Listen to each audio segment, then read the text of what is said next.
मोदी जी ने कहा था बेटी बचाओ बेटी पढ़ाओ, स्लोगन नहीं था, निर्देश था। तो मोदी जी ने कहा पहले हम तुम्हें बांटेंगे, हिंदू मुस्लिम में बांटेंगे, मंदिर मस्जिद में बांटेंगे, उसके बाद काटेंगे। जो लोग मरे संभल के अंदर 5 लोग, उनमें से कौन सा क्रिमिनल था? इस देश में धार्मिक स्वार्थ का भाव बढ़ता जा रहा है, हिंदू मुस्लिम का एजेंडा बढ़ता जा रहा है। जब पहली बार सर्वे हुआ 19 को 20 को इलेक्शन था, कोई दंगा नहीं हुआ तो इनका पेट नहीं भरा। किसी भी मस्जिद के नीचे मंदिर होने का दावा कोई हिंदू धर्म का अनुयायी नहीं कर रहा है। धर्म नहीं, ये धंधा है, फिल्मों की बात है सच, कानून हमारा अंधा है। अगर मस्जिद के नीचे कोई मंदिर खोज रहा है तो वो अपनी राजनीति चमका रहा है। देश में दिक्कत मोदी जी और योगी जी से नहीं है, देश में दिक्कत है अंधभक्तों से। दंगा कराने वाले नेताओं ने यहाँ तक पहुँचा दिया हमें कि जिसको संबल बहराइच हमने कभी देखा ही नहीं, हम उसके बारे में बकवास करे जाते हैं। नमस्कार, आप देख रहे हैं 4 PM मैं आपके साथ नफीसा खान। राज्य हो या फिर केंद्र, राजनीति का केंद्र बन चुका है संबल हिंसा मामला। इसको लेकर अब कवायद यहाँ तक पहुँच चुकी है कि संबल हिंसा मस्जिद की जो कहानी है वो दिल्ली की जामा मस्जिद हो या फिर बदायूं की मस्जिद हो, यहाँ सदन के अंदर भी मुद्दा उठा, लेकिन अडानी को लेकर भी लगातार सरकार घिरती दिखाई दे रही है। मुद्दे कई हैं जिन पर चर्चा करनी जरूरी है, लेकिन सवाल ये है कि आखिरकार देश की राजनीति कहाँ जा रही है? केंद्र सरकार से लेकर राज्य सरकार क्या असल मुद्दों को दबाने और छुपाने की कोशिश कर रहे हैं, जैसा आरोप यहाँ पर विपक्ष लगा रहा है। राहुल गांधी आज संभल जाते हैं तो उनको रोक दिया जाता है बॉर्डर पर ही और संविधान दिखाकर राहुल गांधी केंद्र सरकार को घेर लेते हैं। अखिलेश यादव तो ये तक कह रहे हैं कि ये पूरी लड़ाई दिल्ली और लखनऊ के बीच की है। अब ऐसे में जनता से समझते हैं कि कौन इस वक्त राजनीति कर रहा है और कौन किसके वादों पर एतबार कर रहा है। जनता मेरे साथ है, जनता से जानते हैं कि इन तमाम मुद्दों को लेकर उनकी राय क्या है। मेरे साथ हसन जी जुड़ चुके हैं, बहुत वायरल फेस है, पहचान की मोहताज नहीं है, तमाम मुद्दों पर राय रखते रहते हैं और ऐसे में अब जब देश का सबसे अहम मुद्दा उसको लेकर उनकी राय जानना और समझना बेहद ज़रूरी है। हसन जी, बहुत बहुत स्वागत है आपका 4 PM पर। क्या कुछ कहेंगे, क्योंकि जैसे जैसे 2024 गुजरता जा रहा है, आप अपने अंतिम दौर पर है, वैसे वैसे कई मुद्दे उछाल दिए गए और अंत में आके संभल में हिंसा हो जाती है मस्जिद विवाद को लेकर, सर्वे को लेकर, क्या कुछ कहेंगे? मैं अगर देश के तमाम सरकारों की बात करूं तो अब तक की सबसे वाहियात सरकार है ये। अब तक की सबसे वाहियात प्रधानमंत्री, वाहियात ना कहें, असफल प्रधानमंत्री कह दें तो ज़्यादा बेहतर है। और असफल मुख्यमंत्री उत्तर प्रदेश के मुख्यमंत्री हैं। देश में मंदिर मस्जिद विवाद खड़ा किया जा रहा है। आप लोग शायद समझ नहीं रहे, मोदी जी बार बार इस देश को चेतावनी दे रहे हैं, हम स्लोगन समझ लेते हैं। मोदी जी ने कहा था बेटी बचाओ बेटी पढ़ाओ, स्लोगन नहीं था, निर्देश था कि अपनी बेटी बचाओ। उसके बाद हाथरस का कांड हो जाता है, उसके बाद न जाने कितने रेप के कांड हो जाते हैं। मोदी जी के खुद के मंत्रियों के ऊपर, प्रज्वल रेवन्ना, ठीक, ब्रजभूषण सिंह, उन पर आरोप लगते हैं। तो मोदी जी नारा नहीं दे रहे हैं, निर्देश दे रहे हैं कि बेटी बचा लो। इसके बाद मोदी जी ने कहा कि बटोगे तो कटोगे। तो मोदी जी ने कहा पहले हम तुम्हें बांटेंगे, हिंदू मुस्लिम में बांटेंगे, मंदिर मस्जिद में बांटेंगे, उसके बाद काटेंगे। तो ये निर्देश है। संभल की जो हिंसा है वो तो सुनियोजित है, प्रशासन का डिफॉल्टर है, वहाँ की पुलिस या प्रशासन, ठीक है, की तानाशाही है। भाई उत्तर प्रदेश में ही गोली क्यों चल जाती है हर बार, देश के किसी राज्य में नहीं चलती? भाई मणिपुर में पुलिस गोली नहीं चला पाती, मणिपुर में, ठीक है, मोदी जी जा नहीं सकते, मणिपुर में कोई बयान नहीं आता, ठीक, बहराइच में पुलिस गोली नहीं चला पाती, दिल्ली में किसान आंदोलन होता, किसान का हाथ काट दिया जाता, पुलिस गोली नहीं चलाती। लेकिन सीओ जो है, सीओ अनुज साहब, वो कहते हैं कि हम पुलिस में मरने को भर्ती थोड़ी हुए हैं, पुलिस को आत्मरक्षा का अधिकार है। तो इस देश की जनता को आत्मरक्षा का अधिकार नहीं है? और आत्मरक्षा का अधिकार में ये भी तो है कि आत्मरक्षा का अधिकार तभी अप्लाई होता है जब सामने वाला, ठीक है, योद्धा हो। जो लोग मरे संभल के अंदर 5 लोग, उनमें से कौन सा क्रिमिनल था? किसके ऊपर कोई एक भी ऐसा था जिसमें एक भी मुकदमा हो? बताओ मुझे।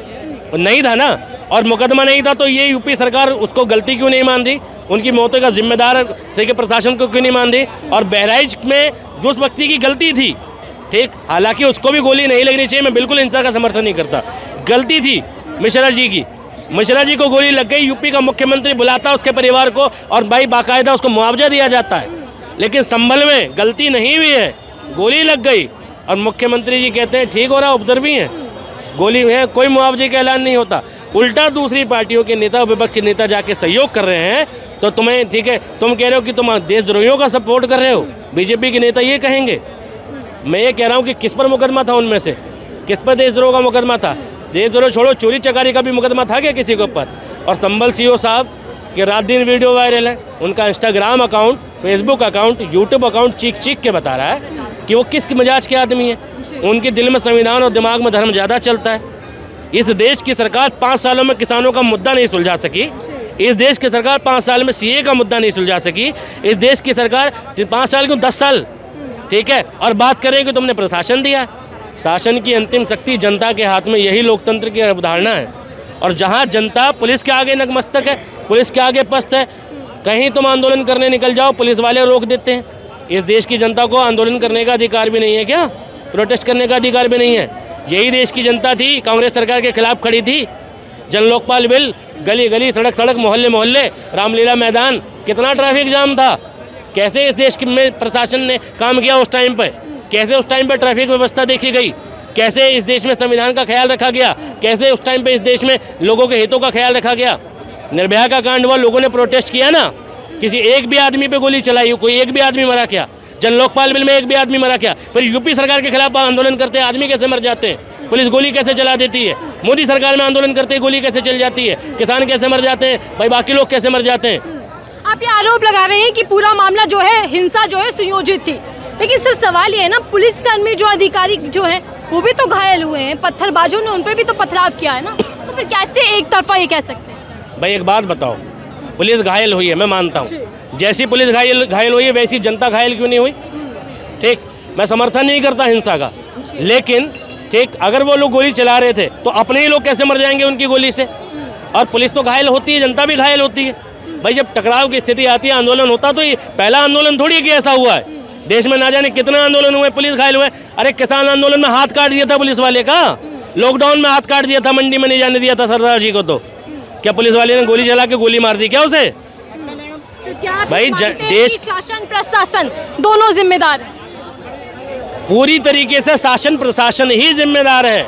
इस देश में लोकतंत्र का भाव खत्म होता जा रहा है, इस देश में धार्मिक स्वार्थ का भाव बढ़ता जा रहा है, हिंदू मुस्लिम का एजेंडा बढ़ता जा रहा है। ये देश धार्मिक सापेक्षता की तरफ बढ़ रहा है, बहुसंख्यकवाद की तरफ बढ़ रहा है। और इस देश की इस व्यवस्था के लिए, इस देश की व्यवस्था के लिए संपूर्णतः बीजेपी जिम्मेदार है, बीजेपी की आइडियोलॉजी जिम्मेदार है, बीजेपी के अंधभक्त जिम्मेदार है। क्या बोल रहे हैं सर आप? मैं इनके सपोर्ट में ये कह रहा हूँ, जब पहली बार सर्वे हुआ 19 को, 20 को इलेक्शन था, कोई दंगा नहीं हुआ तो इनका पेट नहीं भरा। फिर जाके 24 को ले गए हैं, और फिर वहाँ जाके हम भी हिंदू हैं, हिंदू जाके हिंदू संगठन के जो गुंडे बदमाश हैं, वहाँ जाके जय श्री राम के नारे तुम मस्जिद में लगाते हो। जब वो रामनवमी हनुमान जयंती होती है, मुल्ले काटे जाएंगे, राम नाम चलाएंगे हैं। वो जो मिश्रा मरा बच्चा बेचारा, 6 महीने पहले उसकी शादी हुई थी, उसको जा उसके जाके चढ़ साढ़े जय शाह क्यों नहीं ऐसे ऐसे चढ़ के ऊपर झंडा उतारने गया, उसको भेज दिया, उसको भेज दिया, मरवा दिया उसके। अच्छा इनमें बहुत दम है, ठीक है 84 हो गया, साड़ों में किसी में दम है। यहाँ खड़े हैं, यहाँ से 200 मीटर दूर गुरुद्वारा, जरा हिंदू राष्ट्र की बात करके देखे, यहीं खड़े होकर चलाते हैं। सरदार के घर का झंडा उठा के देखे, जो हो गया 84 में RSS वालों ने भी मारा था, कांग्रेस वालों ने मिल मारा था, उसमें RSS के 300 बंदे अरेस्ट हुए, जबकि कांग्रेस बदनाम हुई थी। तो उसके घर झंडा सरदार के करके दिखाएं, मस्जिद के आगे नारे लगाते हैं, यहाँ जुलूस निकालें, गुरुद्वारा के आगे इनके में दम है तो लगा के दिखाएं, मुल्ले काटे जाए। अरे रामनवमी में, हनुमान जयंती पे मुल्ले कहाँ से बीच में आ गए? राम जय श्री राम चलाएंगे, कभी सरदारों के जुलूस में देखा गुरु नानक चलाएंगे, नहीं तो हिंदू काटे जाएंगे या मुसलमान काटे जाएंगे।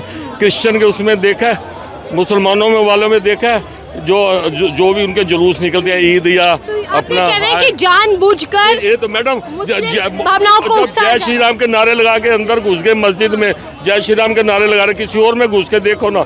मैं कह रहा हूँ गुरुद्वारा घुस के देखो, 10,000 हिंदू या 100 हिस्सेदार है, घुस के दिखा दो जिसमें दम है। नहीं, मस्जिद के आगे जहांगीरपुरी में क्या हुआ था, मुल्ले काटे जाएंगे। क्यों मुल्ले मतलब कर, एक तो डिसरेस्पेक्ट से बोलते हैं, कोई बात नहीं, वो तो जब वो इतनी घटिया लैंग्वेज। अरे माँ, अच्छा उस दिन डीजे सुना था आपने दुर्गा का, मुसलमान की माँ बहन की, मतलब आगे तो कर बोल भी नहीं सकता। ये डीजे मैडम ये मुद्दों में ध्यान हटाने का है, ना कोई अडानी पे जाए, ना नौकरी पे जाए, ना कुछ है।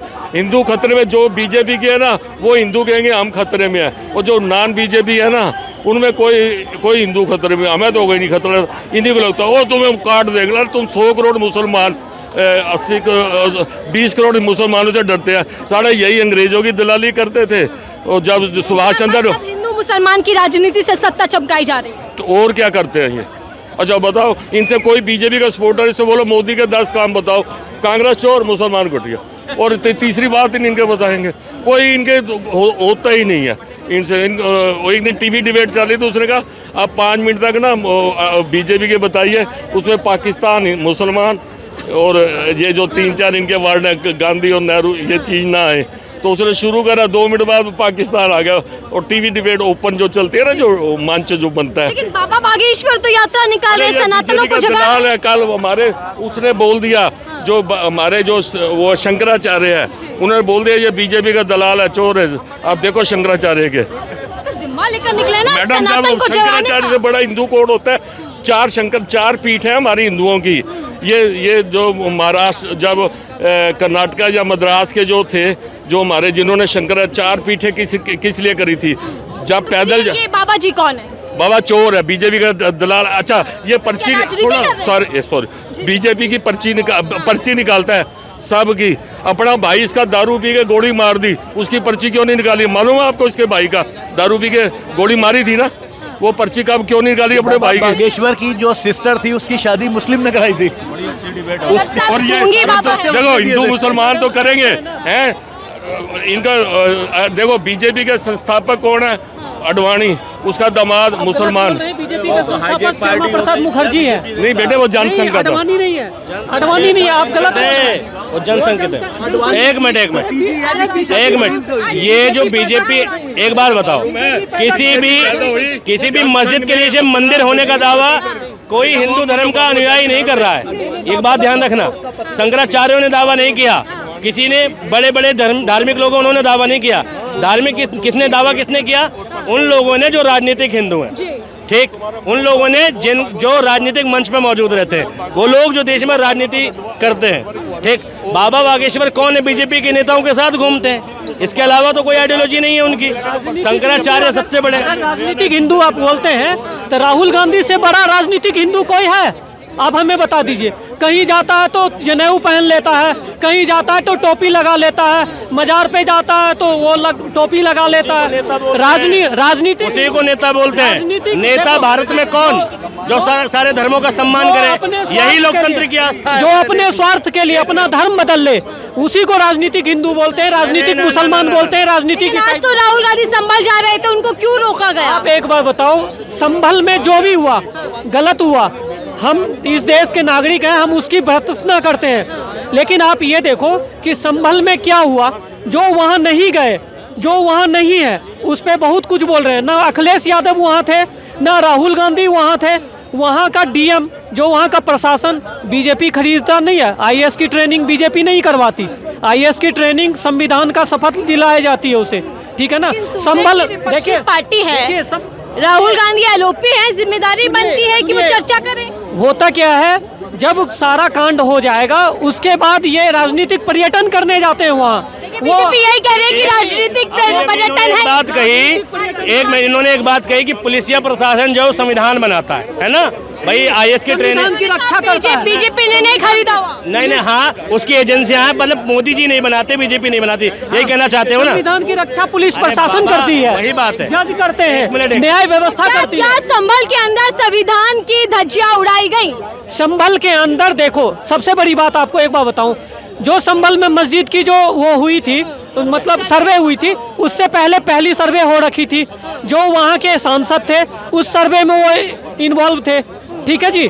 जो दूसरी सर्वे हुई, दूसरी सर्वे में वो वहाँ थे नहीं, वो बोलते हैं कि मैं तो लखनऊ था, ठीक है जी, जो वहाँ के सांसद हैं। तो जो जियाउर रहमान वर्क जी जो हैं, तो आप ये बताओ, जो दूसरी सर्वे हुई, दूसरी सर्वे में जियाउर रहमान वर्क वहाँ पे हैं, लखनऊ है, उनके भतीजे, उनके बेटे जो भी हैं वो यहाँ हैं, संभल में हैं। उनको फ़ोन करके बोला जा रहा है सुबह के 4 बजे कि आप जाओ सारा चीज़ हैंडल करो।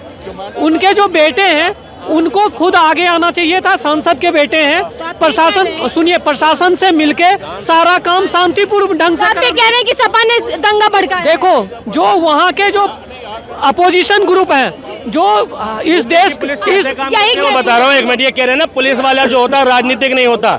देखो जी, जो लोग कांग्रेस में थे वो भैया हिंदुओं के विरोधक होते हैं जब तक वो कांग्रेस में होते हैं, लेकिन जैसे ही वो बीजेपी ज्वाइन कर लेते हैं वो कट्टर हिंदू बन जाते हैं। उसका एग्जाम्पल है गौरव वल्लभ, ठीक है, उसका एग्जाम्पल है अजीत पवार, ठीक है। ये लोग जब तक कांग्रेस में थे सेकुलर थे, लेकिन जैसे ही बीजेपी में गए क्या हुए, कम्युनल हो गए।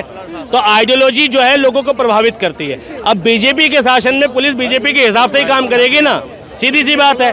और भाई ये कह रहे हैं कि संभल में जो हुआ, मैं कह रहा हूँ संभल के सीईओ ने ठीक वहाँ लोगों से अभद्रता क्यों करी, एक घटना कैसे हुआ, क्या हुआ, मैं तो पूरी बात अभी नहीं बताई है। बताओ। मैं तो ये कह रहा हूँ, जब उसकी दूसरी सर्वे जिस दिन होनी थी, जिस दिन दूसरी सर्वे होनी थी, उस दिन जो वर्क साहब हैं उनके बेटे, उनको प्रशासन से मिलके वहाँ पर जाके लॉ एंड ऑर्डर को मेंटेन कराने की जिम्मेवारी उनकी थी, जो वहाँ के लोकल नेता हैं।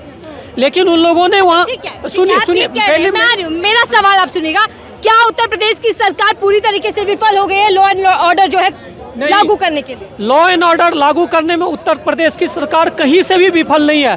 जितना बाद एक दंगा, बहराइच, फिर संभल, आप गलत बोल रहे हैं। रोज दंगे हो रहे हैं, उसके बाद भी नहीं है। इसकी सर्वे की जरूरत क्या थी आपको, पहले तो ये बताओ। आप हमें मत बोलो, आप उसे हाँ हाँ, इससे सर्वे की जरूरत क्या थी ये बताओ। अगर दंगा नहीं कराना था तो सर्वे किस लिए, ये बताओ पहले, इसका जवाब इनसे पूछो जरा। लेकिन सर्वे में दिक्कत क्या है? अगर सर्वे हो जाएगा तो इसमें हंगामा क्यों? अगर क्यों होगा सर्वे, सर्वे का मतलब ही है, अगर आपके घर में मैं कहूँ कि यहाँ पे मेरा वो था और मैं खुदवाई करूँ तो आपको गुस्सा नहीं आएगा कि क्यों करा रही है? ये धर्म नहीं, ये धंधा है भैया, धर्म नहीं ये धंधा है। फिल्मों की बात है सर, कानून हमारा अंधा है और कोई बात नहीं। अब एक बात बताओ, कह रहे हैं कि आपत्ति क्यों है सर्वे कराने में? सर्वे टीम जाएगी, करके आ जाएगी। मैं कह रहा हूँ जो सर्वे बीजेपी नहीं करा रही, जो वहाँ सर्वे कराओ ना, पूरा देश का सर्वे कराओगे तो ये निकलेगा कि 600 साल मुगलों ने राज किया, ये निकलेगा। उसके बाद 200 साल देश और देश की राजनीति पुराने इतिहास पर ही चलती रहेगी। ना चलाओ ना, आज का देखो, आज क्या करना है। आज की डेट में हमें जरूरत, आज की डेट में हमें जिस चीज की जरूरत है वो करो। इन्होंने सही कहा, पूरे देश, अगर एजुकेशन होती तो ये खुदाई नहीं होती। इन्होंने सही कहा, पूरे देश एजुकेशन का मामला क्या चर्चाओं में है?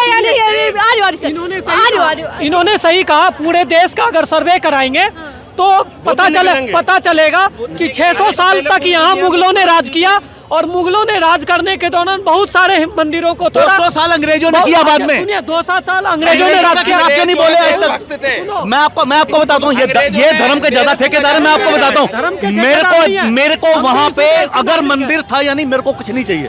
मेरे को आज चाहिए जो आज चाहिए, जो बच्चों को चाहिए, मेरे को एजुकेशन चाहिए, मेरे को अच्छा नेता चाहिए जो दंगा नहीं कराए।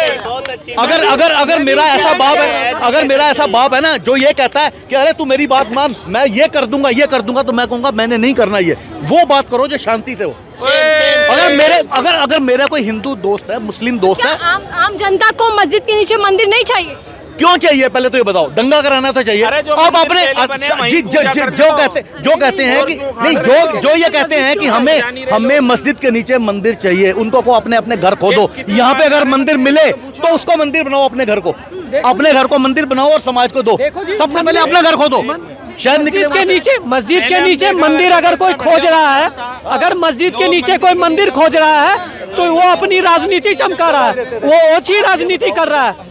इस देश के जो ताना बाना, हिंदू पक्ष जो बार-बार याचिका लगा रहा है, फिर मांग कर रहा है कि सर्वे होना चाहिए, गलत है? पहली बात सुनो, जो याचिका लगाने वाले भी वो भी यहीं के हैं, वो भी यहीं के नागरिक हैं, वो भी यहीं के रहने वाले हैं। संभल में जो याचिका जिसने भी लगाई थी, दिल्ली का कोई नहीं था, बिहार का कोई नहीं था, जो संभल के ही लोग हैं जिन्होंने का है वो वकील। संभल भैया जो विष्णु जैन है वो, एक मिनट, ये संभल की बात कर रहे हैं। विष्णु जैन संभल के मामले में नहीं, विष्णु जैन काशी मथुरा के मामले में भी है, विष्णु जैन कुतुब मीनार के मामले में भी है, विष्णु जैन ताजमहल के मामले में भी है। इन्हें पता नहीं। और जितने मामले 102 मामलों में है वो, और 102 में से ज्यादातर मामले कोर्ट ने खारिज कर दिए, और वो एएसआई का हवाला देते हैं।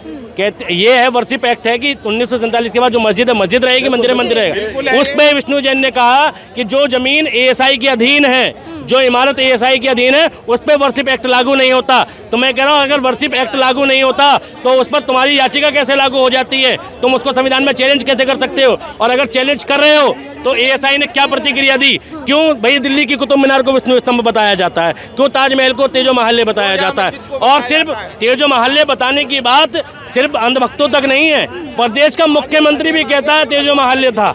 ये दुर्भाग्यपूर्ण है। ठीक है, सूबे के मुख्यमंत्री जी कहते हैं, सर एक मिनट दीजिएगा, सूबे के मुख्यमंत्री कहते हैं बटेंगे तो कटेंगे, देश के प्रधानमंत्री जी कहते हैं एक रहेंगे तो सेफ रहेंगे। चल क्या रहा है? नारों की झड़ी क्या चल? मैंने क्या कहा? मोदी जी निर्देश दे रहे हैं कि बटेंगे तो कटेंगे, यानी पहले बांटेंगे और फिर काटेंगे। पहले हिंदू मुस्लिम में बांटेंगे फिर काटेंगे। भाई क्या रहे? एक रहेंगे तो सेफ रहेंगे। देश में दिक्कत मोदी जी और योगी जी से नहीं है, देश में दिक्कत है अंधभक्तों से। मैंने बार बार कहा ये अपने गलत को भी सही कहते हैं। ठीक है, अरे भैया ये अपने नहीं ये अपने गलत को भी सही कहेंगे। ठीक है, और ये हर एक चीज में राजनीति लाएंगे। इनकी दिक्कत की कोई दिमाग में धर्म है, दिल में दंगा है, और कोई बात नहीं है। ये क्या नाम है, एक विलास, क्या नाम है, शारदा विलास, हरविलास शारदा। ठीक है, उन्होंने उसका हवाला दिया गया हिंदू पक्ष के, जो उन्होंने दरगाह पे जो दावा किया है, उन्होंने हरविलास शारदा की किताब का हवाला दिया है। हरविलास शारदा जो है वो समाज सुधारक थे, जज की पोस्ट पर रहे और उन्होंने देश में बहुत सारी चीज़ें अच्छी करी हैं, सुधारक किया है, लेकिन वो दयानंद सरस्वती को अपना गुरु मानते थे। अब मैं एक बात पूछता हूँ इस देश से कि अगर कोई RSS का विचारक व्यक्ति किताब लिखे महात्मा गांधी के ऊपर, तो महात्मा गांधी को क्या लिखेगा? वो महात्मा गांधी को इस देश का विलन लिखेगा, वो महात्मा गांधी को इस देश का गद्दार आदमी लिखेगा।